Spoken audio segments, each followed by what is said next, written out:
Labor Code provision concerning hours of work, rest periods, holiday pay, leaves, and service charges. Article 8.3 Normal hours of work.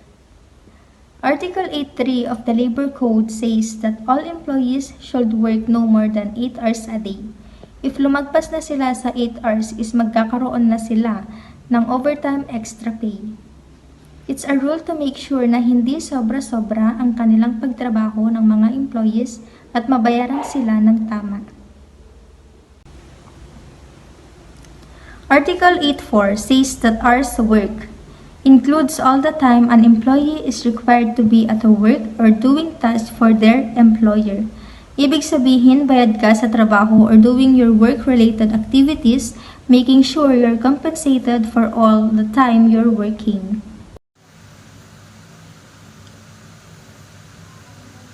Article 85 of the Labor Code.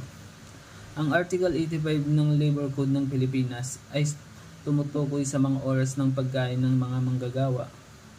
Sinasabi ng batas na tungkulin ng bawat employer na bigyan ang kanyang mga empleyado ng hindi bababa sa 60 minutes ng oras para sa kanilang regular na pagkain.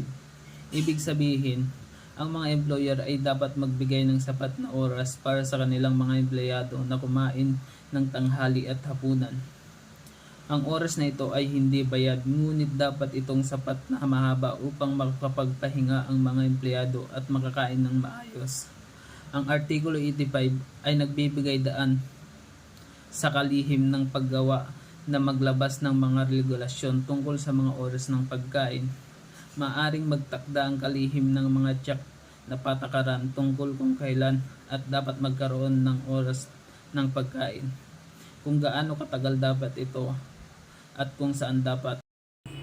Article 86 Night Shift Differential.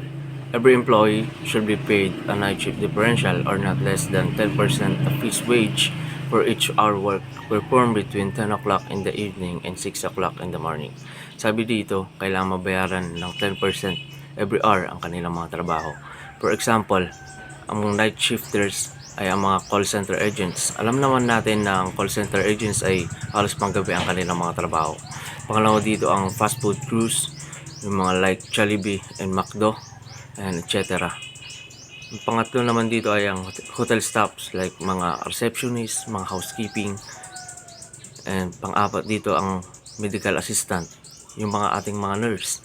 And lastly is security guards, yung mga nagbabantay sa ating mga establishment.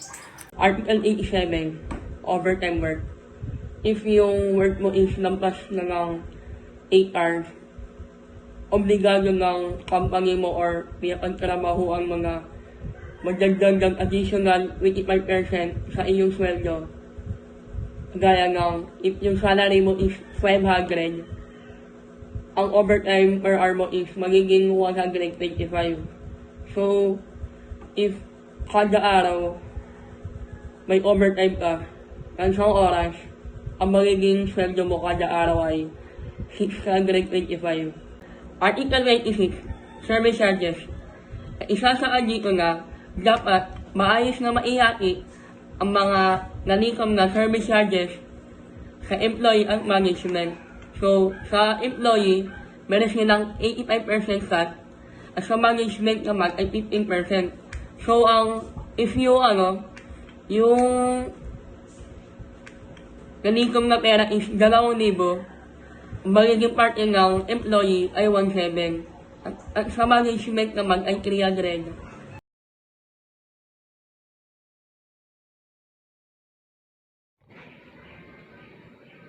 Section 1, Title. This act should be known as the Anti-Sexual Harassment Act of 1995. Anti-Sexual Harassment Act of 1995, this law aims to prevent and address sexual harassment. Key aspect: prohibit sexual harassment in various settings, workplace, education, healthcare. Second, defend sexual harassment and its form, verbal, non-verbal, physical. Third, establishment procedure for reporting and investigating complaints. Fourth, provides protection and remedial for victims. Purpose: to create a safe environment, promote gender equality, and hold perpetrator accountable. Context: initiated in 1995, this law reflects growing awareness and effort to address sexual harassment globally. Example provision. First, employer responsibility. Second, employee rights. Third, complaint procedure. Fourth, penalty for non-complaints. Section 2, Declaration of Policy of the Anti-Sexual Harassment Act of 1995. So, yung government natin, nag-set sila ng strong policy against sexual harassment. Dineclare nila na lahat ng uri ng sexual harassment ay unlawful. So, ano nga ba ang sexual harassment? So, sexual harassment is defined as any unwelcome or hindi kaaya-ayang sexual behavior na nakaka-insulto, nakaka-embarrassing or intimidating sa iba, mapaverbal man yan or physical na harassment. And so, this policy is pwede kahit saan, mapatrabaho man yan, school, training environment, or kahit saan. The law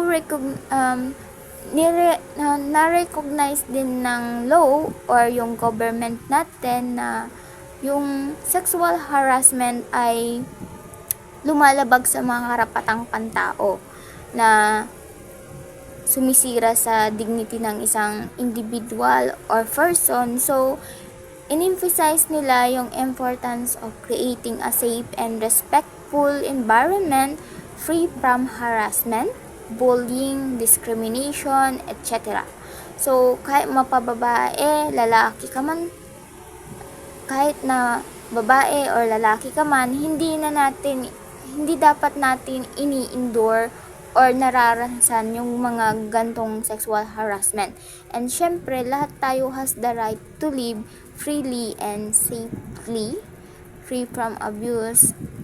So that's why dineclare nila yung policy. RA 7877 Section 3 Work Education and Training Related Sexual Harassment. Republic Act 7877 Section 3 defines sexual harassment is an act committed in a work, education, and training related environment by someone who has authority, influence, or moral ascendancy over another. Here are some examples of work, education, and training related sexual harassment. 1. Work-related sexual harassment. A supervisor demands sexual favors in exchange for a promotion, raise, or job retention. Example, a boss tells employee they will only get promoted if they agree to spend a weekend with them. 2. Educational sexual harassment. A teacher or school officer asks for a sexual favor in return for higher grades or academic award. Example, a professor tells a student that they can pass the course if they agree to go out on a date with them. Related sexual harassment. A superior in a training environment offers more opportunities and better training only if the trainee agree to engage in a sexual act. Example, a mentor suggests that a trainee can attend a prestigious seminar only if they agree to meet in a private outside the training schedule. Those examples highlights various ways sexual harassment can manifest in a work, educational, training, and environment. In all cases, the person in authority abused their position of power, creating the environment of discomfort, fear, or coercion which violate the provision of RA 7877. RA 7877 Section 3. In a work or employment environment, sexual harassment is committed when 1. Sexual favor is made as an condition in the hiring or in the employment, re-employment, or continued employment of said individual, favorable condition, promotion, or privilege, or the refusal to grant the sexual favor result limiting, segregating, or classifying the employee which is anyway would discriminate, deprive, or diminish employment opportunities or otherwise. This section of Republic Act 7877 addresses workplace sexual harassment by forcing on situations where sexual favors are demanded as a condition for various employment-related benefits or opportunities. This happens when a supervisor, manager, or anyone in the authority demands or implies that the employee must be provide sexual favor in exchange for getting a job, receiving a higher salary, promoting to the higher position, and others. Number 2. The above acts would impede the employee's right or privilege under existing labor laws or Number 3.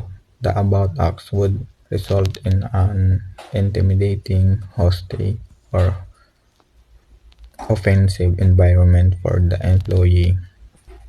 In the case of a work-related environment and committee shall be composed of at least one representative each for the management and union if any, the employees for the supervisor rank and for the rank and files employees. In the case of the educational or training institution and committee shall be composed of at least one representative for the administration, the trainers, instructor, professor, or coach, and student or trainers as the case may be. The employee for head of office, educational or training institution shall disseminating or post of copy for this act for the information of all concerned. Section 5. This section says that if someone experiences sexual harassment at work, school, or during the training, and they tell their boss, teacher, or the head of the institution, then the boss, teacher, or head of the institution is responsibilidad po nila na ayusin ang problema. If hindi po sila agad nag-take ng action para pigilan ito is maaari po silang maging responsable rin. Okay, we have section 6, independent action for damages. So nothing in this act should preclude the victims of work, education, or training-related sexual harassment from instituting a separate and independent action for damages and other affirmative relief. Now, para mas maintindihan natin, imagine nasa school ka or work and then may tao na may ginawang hindi kaaya-aya or inappropriate or fina-feel sa'yo yung uncomfortable dahil sa gender mo, sa pananamit, or sa galawan mo. So, that's a sexual harassment. And, syempre, against the law yon. Now, yung Section 6 of the Anti-Sexual Harassment Act say na kapag naranasan or nangyari sa'yo yung ganong situation,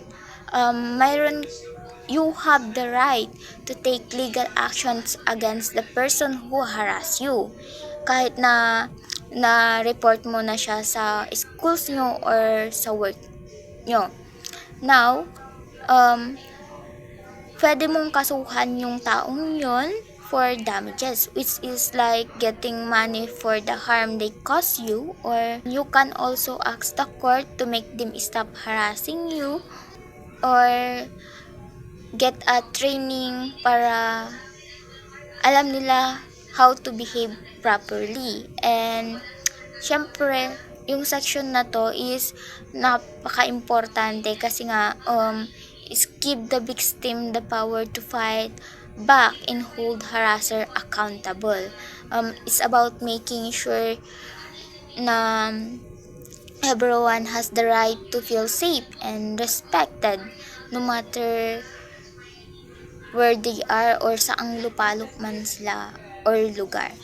Section 7 of Republic Act number 7877 specifically outlines the penalties for violation of the Act. It establishes that any person found guilty of committing acts of sexual harassment can be penalized with imprisonment, fines, or both, depending on the severity of the offense. Employers are mandated to implement preventive measures against sexual harassment.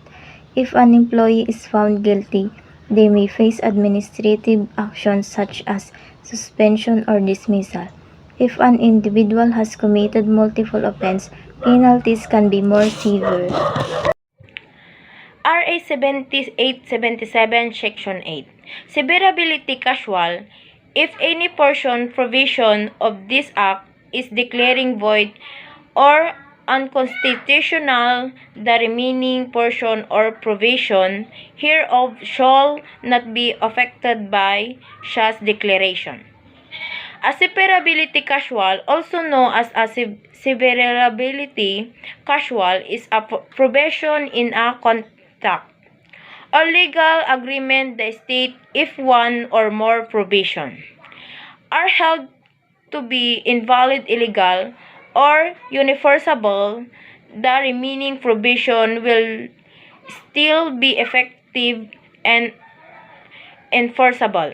Purpose: first, prevent inter-contract invalidation.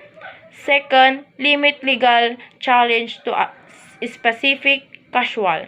Third, ensure continuity of valid provision. Example, if any provision of the agreement is held to be valid, illegal, or unenforceable, the remaining provision shall remain in full force and effect. Section 9. This section called the repelling cause. Parang sinasabi na ang bagong batas ang pinaka-importante. If may lumang batas na hindi sumasang-ayon, need tanggalin o i-adjust para sumunod sa bagong batas. So everyone has to follow this new law kasi mas importante siya kaysa sa mga lumang batas. Section 10 of Republic Act No. 7877 outlines the effectivity of the law, emphasizing that it becomes enforceable 15 days after its publication in 2 widely circulated newspapers. This provision ensures public awareness and provides a timeline for implementation. The law aims to address and prevent sexual harassment in educational and workplace settings, establishing legal frameworks for reporting and accountability.